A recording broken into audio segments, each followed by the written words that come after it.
All right, Mr. President, let's first talk about the reason why you're here. Roll back some federal regulations for permitting for infrastructure. I know, given your background, you know a lot about permitting and how frustrating it can be. It can be years and years and you get nothing done, and you can't because of the bureaucratic morass. And now what we're doing is cutting it back. It could be from 20, 21 years to 2 years, and actually 1 year I think ultimately we'll have. And that may mean you get rejected, but it's going to be a quick rejection.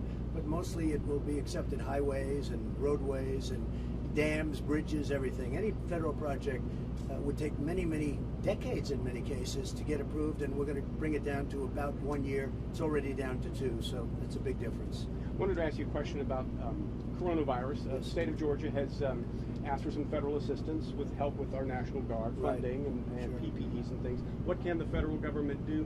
What is it planning to do to help? Well, we're working with your governor, Brian. We're working with him very much, and we're going to be helping Georgia a lot, as we have been.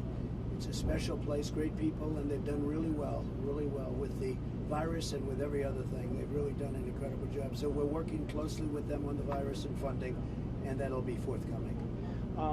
We were one of the first states to reopen. There was some initial hesitancy over it because we weren't sure.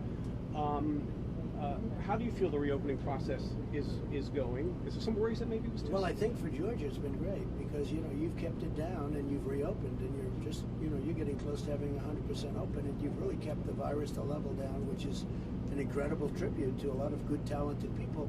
In other cases, they thought they had it down and they've had flare-ups, and that'll work out too, but we won't be ever doing a shutdown. And we do want to get our schools open. It has virtually no impact on children. They're just stronger than we are. That's all, their immune system or whatever it may be. But we want the schools open, the mothers and the fathers and the kids. They want the school open.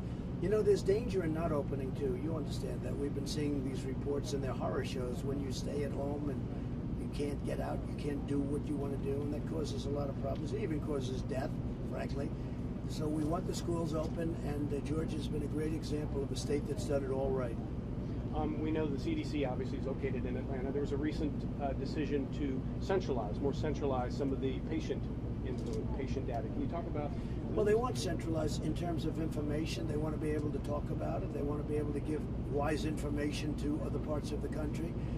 But I think it's a combination. It is central, but in a place like Georgia where they've done it so well, they also learn a lot, and they tell themselves what they're learning. A lot of ways it's great detail, but in other ways it's common sense. So Georgia's learned a lot about the disease through itself, and they're also getting information from CDC. It's been a good effort together. Mr. President, thank you for your time. Thank you very much. Great honor. It. Thank you very much. Thank you. Take care. We'll be back. Thank you, sir, very much.